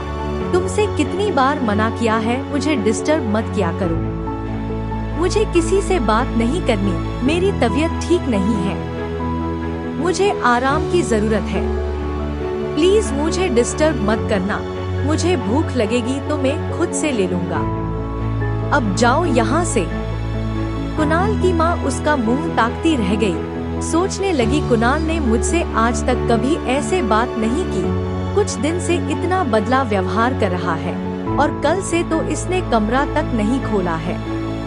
कहीं मुझसे गुस्सा तो नहीं किसी बात पे? फिर सोचकर बोली, बेटा तुम कितना प्यार करते हो मुझसे, अब अपनी माँ की बात भी नहीं मानोगे? ये सुनकर अजीब सी चमक आ गई कुणाल की आंखों में और अजीब सी आवाज में बोला, प्यार तो मैं सिर्फ अपनी राधा से करता हूँ। उसके लिए जान दे सकता हूँ तो ले भी सकता हूँ। कहकर उसने गुस्से से अपनी माँ को देखा और मुंह पर दरवाजा बंद कर दिया। उसकी माँ उसके इस रूप को देखकर धक्के से रह गई। अब प्रिया की तबीयत में काफी सुधार था। प्रिया और राधा ने निश्चय किया कि शाम को क्लास के बाद वो दोनों पंडित जी को देखने अस्पताल जाएंगी। दोनों कॉलेज गई। वहाँ उन्होंने सोचा कि उस सीनियर कृष्णा से मुलाकात कर लेंगी, पर उनके क्लासमेट से पूछने पता चला वो 2 दिन से क्लास नहीं आया है। 2 दिन से कृष्णा का क्लास में न आना दोनों को कुछ अजीब लगा। वो दोनों इस हालत में थी कि किसी पे यकीन नहीं कर पा रही थी कि क्या सच है क्या झूठ है। दोनों के दिमाग का दही बन चुका था। वो जल्द से जल्द इन सब चीजों से बाहर आना चाहती थी। दोनों का मन क्लास में नहीं लग रहा था, तो दोनों क्लास पूरी किए बिना ही क्लास से निकल ली और हॉस्पिटल की ओर चल दी। वहाँ मौजूद नर्स से पंडित जी के बारे में पता करके दोनों पंडित जी से मिलने के लिए चल पड़ी। पंडित जी आईसीयू में एडमिट थे। होश आ चुका था पर अभी पूरी तरह स्वस्थ नहीं हुए थे। दूसरे शब्दों में कहें तो अभी भी पूरी तरह सदमे से बाहर नहीं आए थे। दोनों पंडित जी से मिलने पहुंच गए। पंडित जी ने उन्हें देखा तो पहचान नहीं पाए और असमंजस की स्थिति में दोनों लड़कियों को देखते हुए बोले, बेटी मैंने तुम्हें पहचाना नहीं। पंडित जी नमस्कार, हम आपको जानते हैं पर आप हमको नहीं जानते। आपके बारे में अखबार में पढ़ा तो आपको देखने चले आए। पता लगा कि आप पर किसी भेड़िए ने हमला कर दिया। तुमसे किसने कहा कि मुझ पे भेड़िए ने हमला किया है? वहाँ तो मेरे अलावा कोई भी नहीं था। पंडित जी ने आश्चर्य से पूछा, हमको पता है। पंडित जी राधा ने कहा, बेटी तुमको गलत पता है, मुझ पे किसी भेड़िए ने हमला नहीं किया है। वो तो कोई साया था, कोई घिनौना इंसान जो मुझे मार देना चाहता था। सच तो ये है कि जल्दबाजी और अंधेरे के कारण में उसका चेहरा नहीं देख पाया, पर उसके शरीर से आ रही अजीब सी गंध को मैं पहचान सकता हूँ। उसके शरीर का स्पर्श बहुत ठंडा था। वो कोई भेड़िया नहीं था, कोई हैवान था जो इंसान के रूप में आया था। अगर मैं सही समय पर मंदिर में ना घुसता तो आज मैं जिंदा नहीं होता। वो बाहर से ही मुझे घूरता रहा पर उसकी हिम्मत मंदिर के अंदर आने की नहीं हुई। उसकी उन आँखों को मैं कभी नहीं भूल सकता। पंडित जी की बात सुनकर राधा तपाक से बोली, ऐसा कैसे हो सकता है पंडित जी? प्रिया ने अपनी आंखों से देखा है। राधा जोश जोश में बोल गई। प्रिया ने उसकी तरफ गुस्से भरी नजर से देखा, जिसको पंडित जी ने भांप लिया। अब ये प्रिया कौन है? तुम दोनों कौन हो? मुझे सच सच बताओ। जरूर तुम दोनों मुझसे कुछ छुपा रही हो। सुनिए जी, आप छुट्टी लेकर घर आ जाओ। कुणाल की तबीयत मुझे कुछ ठीक नहीं लग रही। कुणाल की मां ने कुणाल के पिताजी को फोन पर घबराए हुए स्वर में कहा। क्यों, क्या हुआ? कुणाल को पता नहीं, कुछ अजीब अजीब सा लग रहा है। मेरा दिल घबरा रहा है।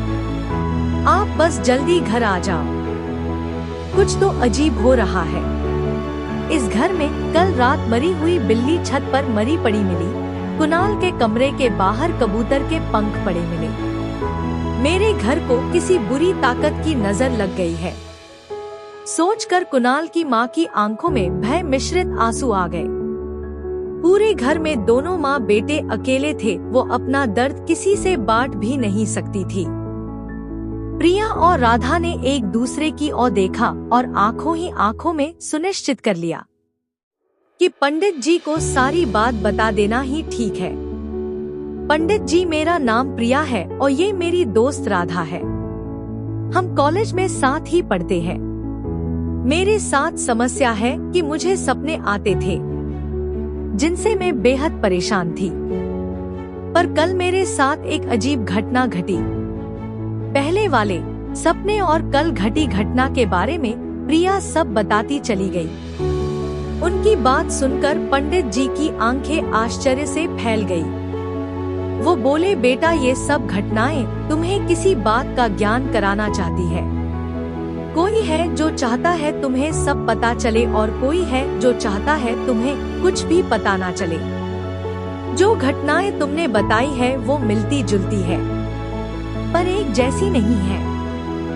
जैसा कि तुमने बताया कि मुझ पे भेड़िया ने हमला किया, पर सच ये है कि वो कोई भेड़िया नहीं था, कोई इंसान था। वो बुरी शक्ति तुम्हें भेड़िए के प्रतीकात्मक रूप में दिखी है। उसकी दुश्मनी तुमसे नहीं है, पर तुमसे कोई संबंध जरूर है, इसलिए उसने तुम्हें नुकसान नहीं पहुंचाया। तुमने देखा कि मैंने गिरने से पहले श्याम, कृष्णा बोला, पर सच तो ये है कि मेरी याददाश्त में ऐसा कुछ भी नहीं है। ये तुम्हारा अपचेतन मन है जिसके तार पूर्व जन्म से जुड़े हुए हैं।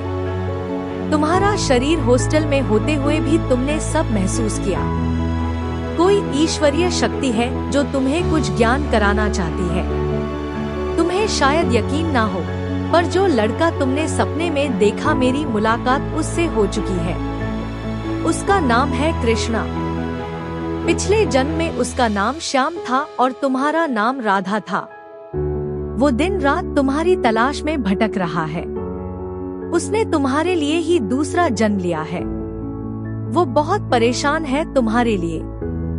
बेटी किस्मत मेरे जरिए ही तुम तक ये संदेश पहुंचाना चाहती थी, पर ना मैं तुमको जानता था, ना तुम मुझको।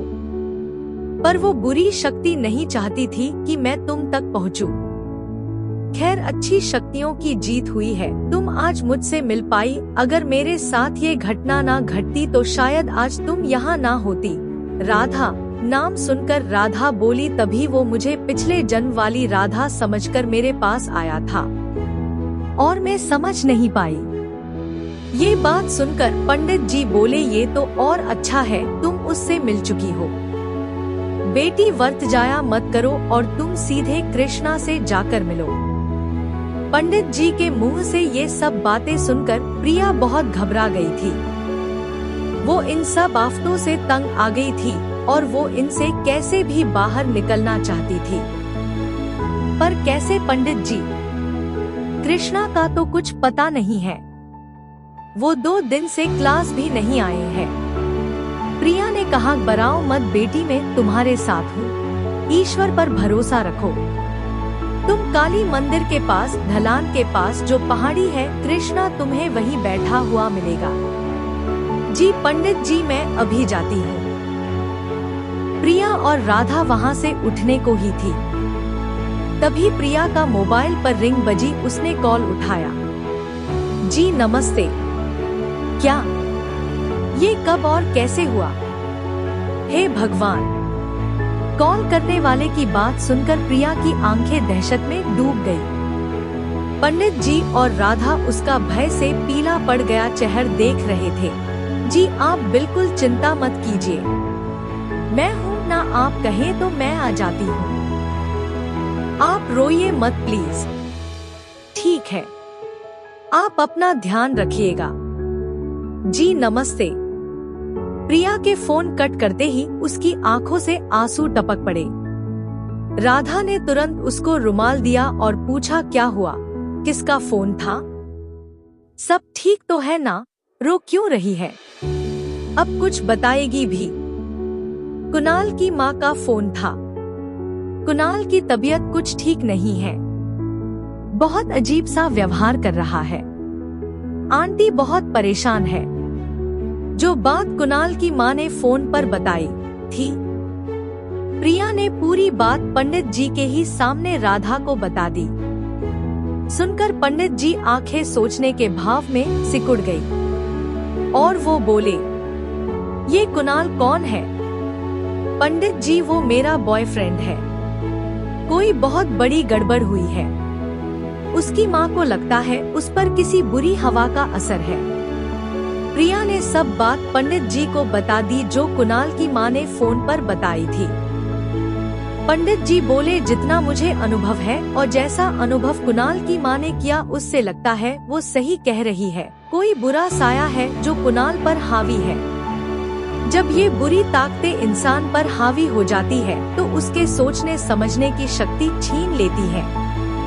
इंसान उसके हाथों की कठपुतली हो जाता है और वो बुरी शक्ति इंसान को अंदर ही अंदर से दीमक की तरह नष्ट कर देती है।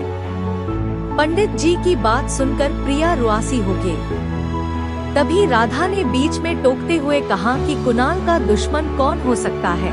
एक तरफ कृष्णा कहता है कि वो राधा से बहुत प्यार करता है, दूसरी तरफ कुणाल और राधा आपस में प्यार करते हैं। जब सब प्यार करने वाले ही हैं, तो ये प्यार के दुश्मन कहां से आ गए? आखिर अब ये तीसरा इंसान कहां से आ गया जिसको कृष्णा का पंडित जी से मिलना पसंद नहीं आया और अब वो कुणाल को भी परेशान कर रहा है। कभी कभी मुझे लगता है कि ये कुणाल ही सब कुछ कर रहा है, जिसको डर है कृष्णा और प्रिया का मिलन ना हो जाए। इसी डर से उसने पंडित जी पर हमला करवा दिया। मुझे तो लगता है ये कुणाल ही पिछले जन्म का दुश्मन है, जिसने प्रिया को फंसा लिया है। और जैसे ही उसको पता लगा कि ये कृष्णा आ गया है और प्रिया से मिल लिया है, तो उसको डर है कहीं उसका राज ना खुल जाए। वैसे ही उसकी बुरी शक्तियाँ एक्टिव होगी। पिछले 3 साल से तो उसने कुछ भी नहीं किया था और अब कुछ दिन से उसका ये रूप देखने को मिला है। राधा ये सब जोश जोश में बोल तो गई, पर उसकी हिम्मत नहीं हुई कि प्रिया से आंखें मिला सके। फिर सकपका कर बोली, यार प्लीज बुरा मत मानना, मुझे जो लगा मैंने बोल दिया, क्योंकि मैं अब उस स्टेट में पहुंच चुकी हूँ कि कुछ भी समझ नहीं आ रहा कि कौन सच्चा है कौन झूठा। मुझे बस तेरी चिंता सता रही है। भाड़ में जाए सब, एकदम परेशान होकर बोली। प्रिया कुछ देर उसकी ओर देखकर शून्य में ताकती रही। राधा ने जो कुछ बोला था उसने प्रिया के मन में शक डाल दिया था। उसके मन का तराजू सच और झूठ को तौलने में लगे थे। कभी प्यार हावी हो जाता तो कभी विश्वास, पर उसका दिल इस बात की गवाही नहीं दे रहा था कि कुणाल ऐसा हो सकता है, एक बुरी शक्ति। क्या वो 3 साल से उस व्यक्ति से प्यार कर रही थी जिसने पिछले जन्म में उसके सच्चे प्यार से उसको दूर कर दिया? फिर उसके दिमाग में अचानक से वो वाकया याद आ गया जब दोनों मंदिर गए थे, तो उसने मंदिर में जाने से इनकार कर दिया था कि तुम जाओ दर्शन कर आओ, मेरी इनसे पुरानी दुश्मनी है। उस वक्त अजीब तो लगा था, पर ज्यादा ध्यान नहीं दिया कि हो सकता है उसका मन नहीं हो मंदिर जाने का। कुणाल की माँ का कहना कि वह अजीब अजीब हरकतें कर रहा है, इन सब घटनाओं ने प्रिया के मन में शक डाल दिया और उसको सोचने पर मजबूर कर दिया। बहुत परेशान कर दिया था दिमाग में आने वाली दोहरी सोचने। दिल कुछ कहता था, दिमाग कुछ। पंडित जी ने प्रिया को परेशान देखा तो बोले, बेटी बिल्कुल परेशान मत हो, ईश्वर सब अच्छा करेगा। रही कुणाल की बात, तो मेरा एक बहुत अच्छा मित्र है जो तांत्रिक है, हम उसकी मदद लेंगे। पर तब तक तुम कृष्णा से मुलाकात कर लो, और एक बात का ध्यान रखना, किसी से भी हमारी मुलाकात का जिक्र मत करना। प्रिया ने हाँ में गर्दन हिलाई। पंडित जी को नमस्कार करके दोनों ने विदा ली। बाहर जाकर किसी ऑटो या रिक्शा का इंतजार करने लगी, तो वो दोनों इस उम्मीद में पैदल चलने लगी कि शायद आगे कुछ मिल जाए। वो जल्द से जल्द कृष्णा से मिलने जाना चाहती थी। पंडित जी से बात करते करते वक्त का पता नहीं चला और बारिश भी शुरू हो गई थी। पहाड़ी इलाकों में जल्दी अंधेरा होने लगता है। काफी देर हो गई थी तो भी उन्हें आसपास कोई नजर नहीं आया। कुणाल की माँ भयभीत सी बैठी हुई थी। तभी कमरे की ट्यूबलाइट जलने बुझने लगी, जैसे कोई स्विच बोर्ड पर स्विच को ऑन ऑफ कर रहा हो। सामान्य तौर पर ये आम बात है, ऐसा हो जाता है, पर अगर मन में डर हो तो हर चीज में वही नजर आता है। मन में भय था, फिर भी हिम्मत करके उठी और तुरंत स्विच को ऑफ कर दिया तो रूम में अंधेरा छा गया। कुछ सेकंड के अंतराल के बाद जैसे ही स्विच ऑन किया तो धप की तेज आवाज के साथ ट्यूबलाइट फूंक गई। कमरे में फिर से अंधेरा छा गया। तभी उनको महसूस हुआ कि कोई साया कमरे के बाहर की गैलरी से निकल कर गया, जिसके साथ ही अजीब सी गंध से वातावरण दूषित हो गया। उन्होंने तुरंत बल्ब का स्विच ऑन किया। रोशनी होते ही उनको चैन पड़ा। वो सावधानी से धीरे धीरे कदम बढ़ाते हुए आगे गैलरी की ओर बढ़ी। देखा तो गैलरी में कबूतर के पंख पड़े हुए थे। उन्होंने आवाज लगाने की कोशिश की पर गले से हल्की सी आवाज निकली, वहाँ कौन है? तभी कुणाल का कमरे का दरवाजा बंद होने की धप्प से तेज आवाज आई। वो घबराहट में रुआसी हो गए।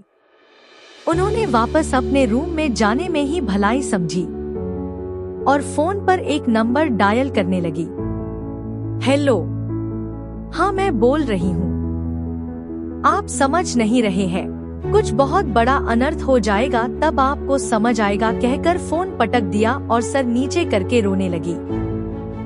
रोते रोते सर ऊपर किया तो सामने कुणाल खड़ा था, दाढ़ी बढ़ी हुई, कपड़े गंदे हो रखे थे।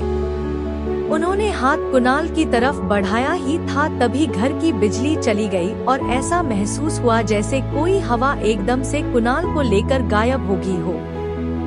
कुछ मिनट बाद बिजली आ गई, पर कुणाल की मां का चैन और नींद दोनों गायब हो चुके थे। वही पहाड़ी ढलान, प्रिया और राधा दोनों उस मंदिर के पास वाली ढलान पर पहुंच गई। वहां देखा तो सफेद कपड़ों में एक युवक सड़क की ओर पीठ किए हुए बैठा था। प्रिया और राधा ने उसके नजदीक पहुंच गई। राधा ने आवाज लगाई, कृष्णा सर। उस युवक ने पीछे मुड़कर ऐसे देखा जैसे उसको उम्मीद ही नहीं थी कि यह दृश्य भी संभव है। कृष्णा उठकर आया और हल्के से सर हिलाकर दोनों का अभिवादन किया। सर, मैं हूँ राधा और यह मेरी सहेली प्रिया। प्रिया ने नमस्ते की भाव में हल्का सा सर झुकाकर हेलो कर दिया। राधा ने बोलना शुरू किया, सर आप उस दिन मुझे मिले थे पर मैं उस दिन जल्दी में थी तो आपसे बात नहीं कर पाई। बाद में आपको ढूंढा तो आप कहीं नजर नहीं आए। आज मंदिर की तरफ आ रहे थे तो आपको बैठा देखा तो चले आए। सर आप क्या बात करना चाहते थे? कृष्णा ने दोनों की तरफ देखा तो थोड़ा सा असमंजस में लगा। उसकी परेशानी को देखकर राधा ने कहा, सर आप अपनी बात प्रिया के सामने कह सकते हैं। थोड़ा सोचकर कृष्णा ने कहा कि राधा, उस दिन मैंने तुम्हें रैगिंग के समय कुछ लाइंस बोलते सुना, जिन्हें सुनकर मैं तुम्हारे पास आया पर शायद तुमने कुछ गलत समझ लिया। तुम्हें शायद यकीन नहीं होगा, हो सकता है तुम मुझे पागल समझो, पर जो मैं बताने जा रहा हूँ वो एकदम सच है। मेरे पास कोई सबूत तो नहीं है पर वो सच है। पिछले जन्म में मैं एक राधा नाम की लड़की से बहुत प्यार करता था, पर पिछले जन्म में हम मिल नहीं पाए थे। मुझे अपना पूर्व जन्म याद है। मैं उसकी तलाश में न जाने कब से भटक रहा हूँ। कृष्णा सर, वो लाइंस मेरी सहेली प्रिया की थी। राधा ने टोकते हुए कहा, यही है वो जो बचपन से ये लाइन बोलती आ रही है। इसको ही बचपन से अजीब सपने आते हैं। कृष्णा ने प्रिया की ओर देखा तो उसको देखता ही रह गया जैसे किसी जन्मों के प्यासे को पानी मिल गया हो। उसके लगातार ऐसे ही देखते रहने को राधा ने चुटकी बजाकर तोड़ा। हेलो सर, कहाँ खो गए? कृष्णा को ध्यान आया तो उसने कहना शुरू किया, प्रिया तुम्हें ये लाइंस बोलना, सपने देखना कुछ अजीब नहीं लगता? तुम्हें नहीं लगता कि कुछ तो है जो तुमसे बिखरा हुआ है? उसकी बात सुनकर प्रिया सोच में पड़ गई, क्योंकि कृष्णा की बातों में उसको सच्चाई नजर आई। पर वो तो कुणाल से प्यार करती थी। तभी कृष्णा ने प्रिया का हाथ अपने हाथ में ले लिया और कहा, मैं तुमसे जान से भी ज्यादा प्यार करता था। तुम्हारे लिए दर दर भटक रहा हूँ। मैं पिछले जन्म से इस जन्म तक सिर्फ तुम्हारे लिए ही आया हूँ। प्लीज तुम याद करने की कोशिश करो, मैंने और तुमने कितनी कस्में खाई थी नदी के किनारे। क्या तुम्हें वो रामपुर की नदी का किनारा बिल्कुल भी याद नहीं है? क्या वो कस्में, वो वादे बिल्कुल भी याद नहीं? हमारे प्यार को किसी की नजर लग गई थी। मुझे धोखे से मार दिया गया और तुमने खुदकुशी कर ली। कृष्णा का की बात सुनकर और उसका हाल देखकर वो मायूस हो गई। दिल और दिमाग की कसमकश में फंस गई थी प्रिया। पर कुछ सोचकर बोली, आप सही कह रहे हैं। हो सकता है मेरा कुछ तो जुड़ाव होगा आपसे। मुझे सब कुछ याद तो नहीं, पर हाँ कुछ तो ऐसा है जो अलग है। हो सकता है मैंने आपसे वादा किया हो, पर वो पिछले जन्म की बात होगी। पर आज मैं किसी और से प्यार करती हूँ। मैं आपकी कभी नहीं हो सकती। प्लीज आप मुझे भूल जाओ, कहकर प्रिया वहाँ से जाने को मुड़ी। ऐसे कैसे भूल जाओ? तुम्हारे लिए तो जान दे सकता हूँ, तो किसी की जान ले भी सकता, मन ही मन बुदबुदाया कृष्णा। तभी अचानक से वहाँ कुणाल आया और कृष्णा को धक्का दे दिया। उसकी आंखों में जैसे खून उतर आया हो। प्रिया को समझ नहीं आया ये अचानक क्या हुआ। कृष्णा ने आव देखा ना ताव, उठकर तेजी से मंदिर की ओर भागना शुरू कर दिया। उसके पीछे पीछे कुणाल ने उसका पीछा करना शुरू कर दिया। प्रिया और राधा भी उसी ओर भागती चली गई। अचानक कृष्णा मंदिर के दहलीज पर जाकर खड़ा हो गया। कुणाल ने उस पे छलांग लगाई तो कृष्णा एक साइड को हट गया और कुणाल मंदिर के अंदर जाकर गिर पड़ा। तभी एक आश्चर्यजनक घटना हुई। कुणाल का दिल शरीर से एकदम फट की आवाज के साथ निकलकर बाहर मंदिर की चौखट पर आ गिरा और एक तेज धमाके के साथ कुणाल का पूरा शरीर फट गया। प्रिया ने ये सब देखा तो उसकी आंखें फटी की फटी रह गई और एक झटके से प्रिया और राधा दोनों की आंख खुल गई। दोनों ही पसीने से तर हो रही थी। दोनों ने एक दूसरे के हाथ पकड़े हुए थे। कुछ देर तक उनको समझ नहीं आया कि ये हुआ क्या है। फिर प्रिया ने अपना सपना राधा को बताया। एक एक शब्द के साथ प्रिया आश्चर्य में डूबती चली गई। ऐसा कैसे हो सकता है? दोनों को एक जैसा सपना आया था और आंख खुलने पर दोनों ने हाथ पकड़े हुए थे। क्या कहीं ऐसा तो नहीं दोनों गलती से हाथ पकड़कर सो गए थे, इसलिए जो सपना प्रिया को आया वही राधा को भी आया? कहीं कोई उनके सपने के साथ खिलवाड़ तो नहीं कर रहा? क्या ऐसा संभव है? दोनों के कुछ समझ नहीं आ रहा था। नींद भी उड़ गई थी। रात का समय था तो क्या करती? दोनों फिर से सो गई। सुबह आंख खुलते ही राधा ने पंडित जी को कॉल करके जो सपने में देखा था पूरा वाकया सुना दिया। पंडित जी सुनकर थोड़ा चौंके, फिर कुछ सोचकर बोले, लगता है कोई काली शक्ति है जो तुम्हारे सपनों से खिलवाड़ कर रही है। अगर सपना आता तो प्रिया को आता, लेकिन अब तुम भी उनकी नजर में आ गई हो, इसलिए तुम्हें भी सपना आया है।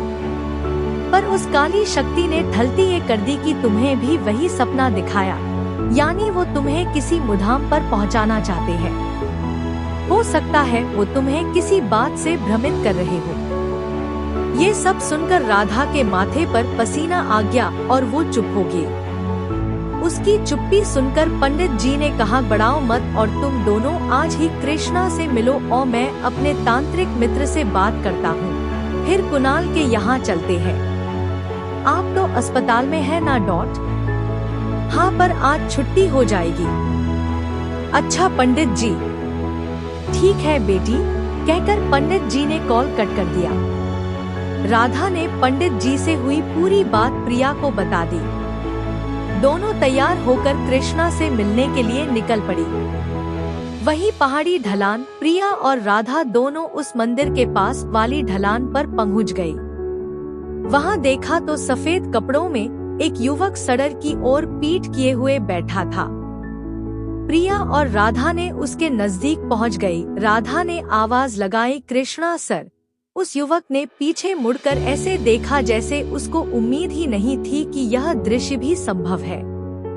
कृष्णा उठकर आया और हल्के से सर हिलाकर दोनों का अभिवादन किया। सर, मैं हूँ राधा और यह मेरी सहेली प्रिया। प्रिया ने नमस्ते की भाव में हल्का सा सर झुकाकर हेलो कर दिया।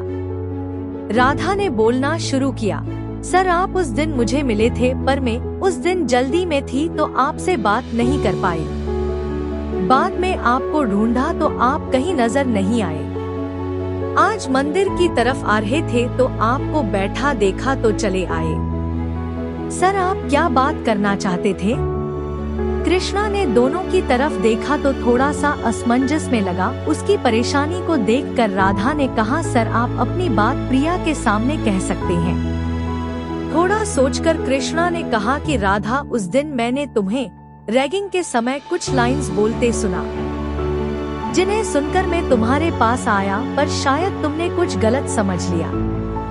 तुम्हें शायद यकीन नहीं होगा, हो सकता है तुम मुझे पागल समझो, पर जो मैं बताने जा रहा हूँ वो एकदम सच है। मेरे पास कोई सबूत तो नहीं है, पर वो सच है। पिछले जन्म में मैं एक राधा नाम की लड़की से बहुत प्यार करता था, पर पिछले जन्म में हम मिल नहीं पाए थे। मुझे अपना पूर्व जन्म याद है। मैं उसकी तलाश में न जाने कब से भटक रहा हूँ। कृष्णा सर, वो लाइंस मेरी सहेली प्रिया की थी, राधा ने टोकते हुए कहा। यही है वो जो बचपन से ये लाइन बोलती आ रही है। इसको ही बचपन से अजीब सपने आते हैं। कृष्णा ने प्रिया की ओर देखा तो उसको देखता ही रह गया, जैसे किसी जन्मों के प्यासे को पानी मिल गया हो। उसके लगातार ऐसे ही देखते रहने को राधा ने चुटकी बजाकर तोड़ा। हेलो सर, कहाँ खो गए? कृष्णा को ध्यान आया तो उसने कहना शुरू किया, प्रिया तुम्हें ये लाइंस बोलना, सपने देखना कुछ अजीब नहीं लगता? तुम्हें नहीं लगता कि कुछ तो है जो तुमसे बिखरा हुआ है? ठीक है, मेरी बात मत मानो, पर अपने सपनों पर तो यकीन करो। खुद ही पता लगाओ मैं सच कह रहा हूँ या नहीं। उसकी बात सुनकर प्रिया सोच में पड़ गई, क्योंकि कृष्णा की बातों में उसको सच्चाई नजर आई। पर वो तो कुणाल से प्यार करती थी। तभी कृष्णा ने प्रिया का हाथ अपने हाथ में ले लिया और कहा, मैं तुमसे जान से भी ज्यादा प्यार करता था। तुम्हारे लिए दर दर भटक रहा हूँ। मैं पिछले जन्म से इस जन्म तक सिर्फ तुम्हारे लिए ही आया हूँ। प्लीज तुम याद करने की कोशिश करो, मैंने और तुमने कितनी कस्में खाई थी नदी के किनारे। क्या तुम्हें वो रामपुर की नदी का किनारा बिल्कुल भी याद नहीं है? क्या वो कस्में, वो वादे बिल्कुल भी याद नहीं? हमारे प्यार को किसी की नजर लग गई थी। मुझे धोखे से मार दिया गया और तुमने खुदकुशी कर ली। कृष्णा का की बात सुनकर और उसका हाल देखकर वो मायूस हो गई। दिल और दिमाग की कसमकश में फंस गई थी प्रिया, पर कुछ सोचकर बोली, आप सही कह रहे हैं। हो सकता है मेरा कुछ तो जुड़ाव होगा आपसे। मुझे सब कुछ याद तो नहीं, पर हाँ कुछ तो ऐसा है जो अलग है। हो सकता है मैंने आपसे वादा किया हो, पर वो पिछले जन्म की बात होगी। पर आज मैं किसी और से प्यार करती हूँ। मैं आपकी कभी नहीं हो सकती। प्लीज आप मुझे भूल जाओ, कहकर प्रिया वहाँ से राधा के साथ निकल गई। ऐसे कैसे भूल जाओ? तुम्हारे लिए तो जान दे सकता हूँ, तो किसी की जान ले भी सकता हूँ, मन ही मन बुदबुदाया कृष्णा। दोनों ने अनुभव किया ये सब अपने सपने में देख चुकी थी। बस डर था कि सपने में जो आगे हुआ वो ना हो जाए, और वैसा कुछ नहीं हुआ। दोनों वहां से निकल गई और सीधे मंदिर में चली गई। कृष्णा उनको जाते हुए देखता रहा, उसका प्यार अधूरा जो रह गया था। मंदिर के अंदर जाकर प्रिया ने देखा कि वैसा ही मंदिर है जैसा उसने सपने में देखा था। फिर अचानक उसको पेड़ वाली बात याद आई। उसने देवी माँ को नमन करके उस पेड़ की ओर जाकर वो कागज ढूंढना शुरू किया जो सपने में कृष्णा ने पेड़ की डाली पर रखा था। उसको वो सतिया बना हुआ कागज मिल गया। उसमें वही सब बातें लिखी थी जो कृष्णा कहता आ रहा था कि पूर्व जन्म से उसको प्यार करता है, और उस पत्र में कृष्णा ने देवी माँ से उसको उसके प्रेम से मिलाने की याचना की थी। पत्र पढ़कर प्रिया की मुश्किलें और बढ़ गई। वो कुछ समझने की हालत में नहीं थी। जिंदगी ने उसे दोराहे पर खड़ा कर दिया था।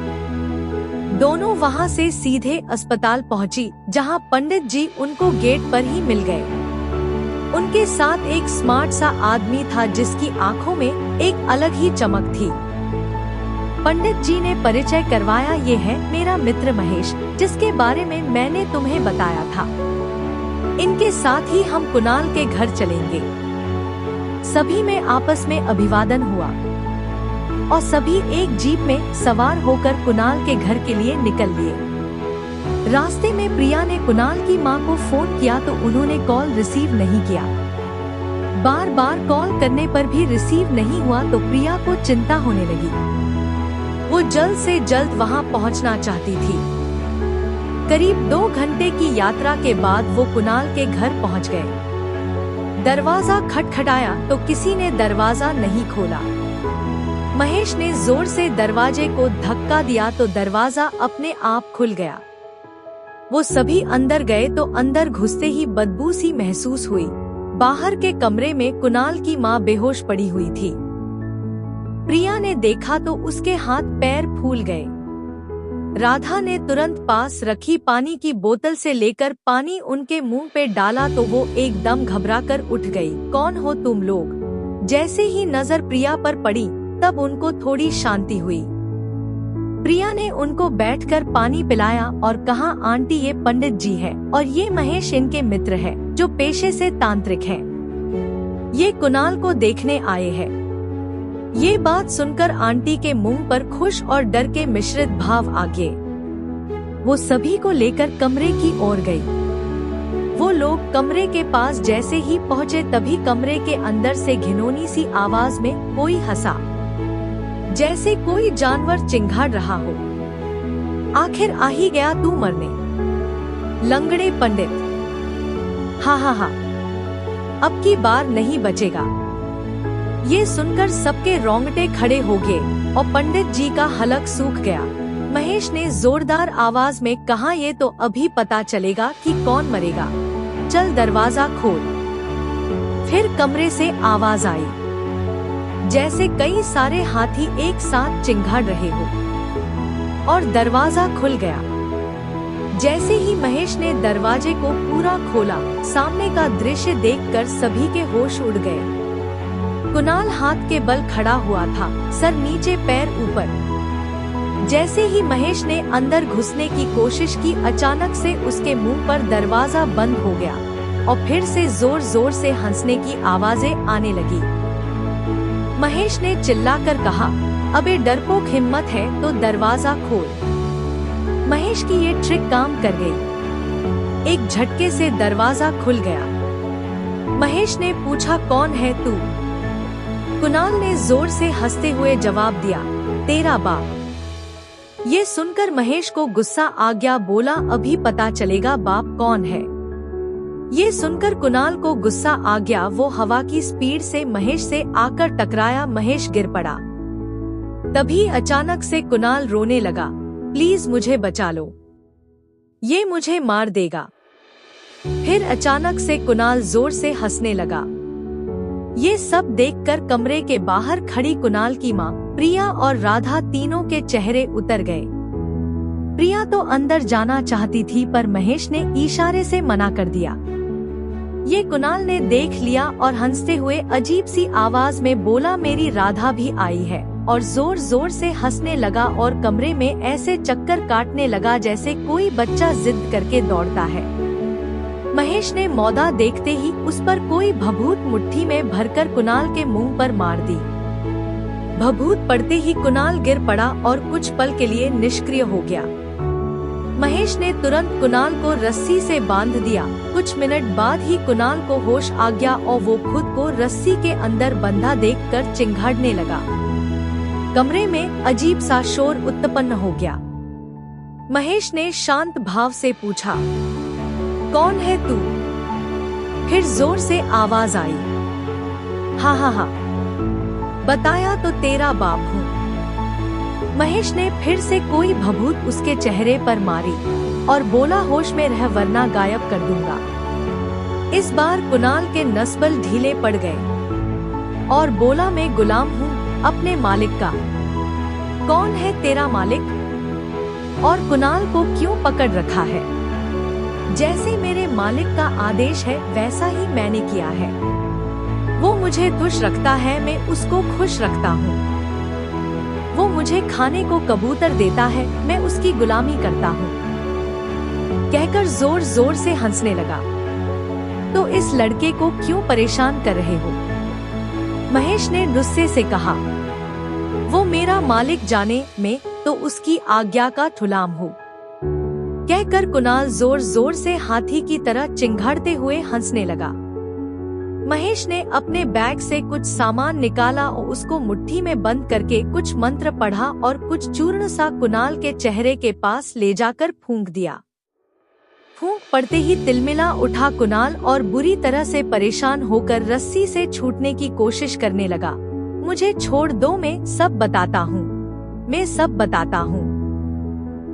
कुणाल के अंदर मौजूद वो बुरी शक्ति अपने आप सब उगलती चली गई। उसकी बात को सुनकर वहाँ मौजूद सभी के होश फाख्ता हो गए। किसी को भी यकीन नहीं हो रहा था कि ऐसा भी संभव है। प्रिया के तो होश उड़ गए थे। महेश ने कहा, तुम अपने मालिक से संपर्क कैसे करते हो?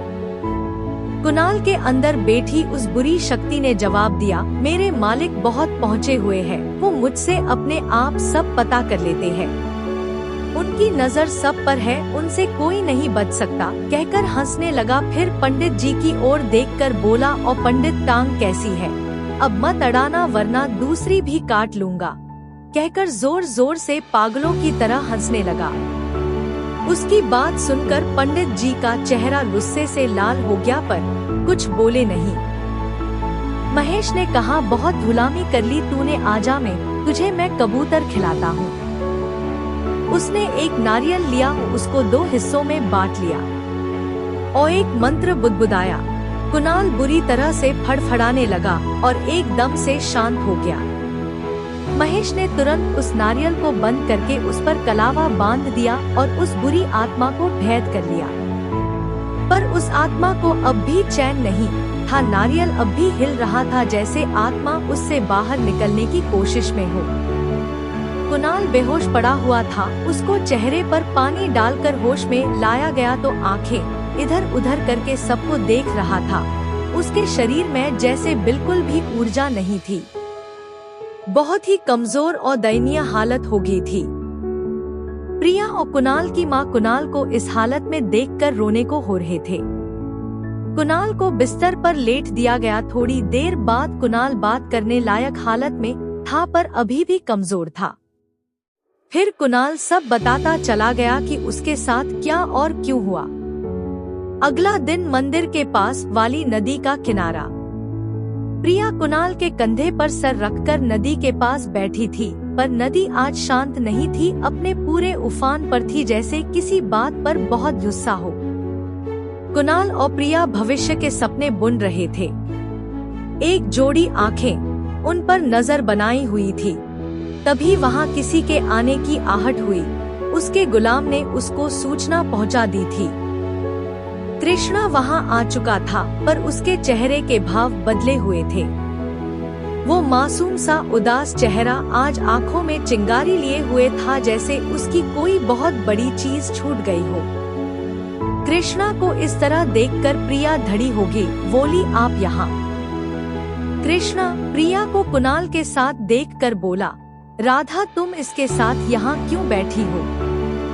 ये मेरी जगह कैसे ले सकता है? मैं तुमसे बहुत प्यार करता हूँ, मैं तुम्हारे बिना नहीं रह सकता। बोलते बोलते कृष्णा की आंखों में आंसू आ गए। तुम ऐसे कैसे भूल सकती हो मुझे? मैं तुम्हारा श्याम हूँ। प्रिया ने गुस्से से कृष्णा की तरफ देखा और बोली, कोई फायदा नहीं है। ऐ कृष्णा, मैं कुणाल से बहुत ज्यादा प्यार करती हूँ। रही तुम्हारी बात तो अच्छा होगा तुम अपने मुंह से सब सच बोल दो। उसके ये शब्द सुनकर बिफर गया कृष्णा, जैसे कोई पोल खुल गई हो, और एकदम जोर से चिल्लाते हुए आंखों में आंसू भरकर बोला, हाँ माना मैं श्याम नहीं हूँ, पर तुमसे इतना ज्यादा प्यार करता हूँ जितना वो श्याम नहीं कर सकता। बचपन से तुमसे प्यार करता था, पर तुमको वो श्याम पसंद था। अरे था ही क्या उस शाम में मैं तुम्हें हसरत भरी नजरों से देखता था, मन ही मन में तुमसे प्यार करने लगा था, तुम मेरी दुनिया बन गई थी। मुझे पता है तुम भी मुझसे प्यार करती थी, पर उस कमीने श्याम की वजह से कभी कह नहीं पाई है ना। राधा बोलो, करती हो ना मुझसे प्यार? कृष्णा इस वक्त किसी मानसिक रोगी जैसा लग रहा था, प्यार में पागल, एक विक्षिप्त इंसान। कौन सा पल है जहां मैंने तुम्हें सोचा नहीं था? हर पल मैं सिर्फ तुम्हारे लिए जिया, और तुम उस शाम के साथ। मुझे सोचकर भी गुस्सा आता था। सोचा एक दिन तुम्हें अपने दिल की बात बता दूं। तुम्हारे पीछे पीछे गया तो फिर से वही श्याम नदी किनारे तुम्हारे साथ बैठा था। तुम्हें इस तरह देखकर मेरे सीने में आग लग गई थी। मन किया था कि उसी दिन उस शाम को उस नदी में धक्का दे दूं। प्यार में तो तब जायज है ना राधा। मार दिया मैंने उसे, धक्का दे दिया चलती ट्रेन से। बात बोलकर कृष्णा जोर जोर से हंसने लगा, फिर आंखों में आंसू भरकर बोला, मगर तुमने क्या किया? उस शाम के लिए खुदकुशी कर ली, नदी में कूदकर अपनी जान दे दी। प्रिया का सर घूमने लगा। उसकी बातें सुनकर आंखों के सामने पूर्वजन्म के मंजर घूमने लगे।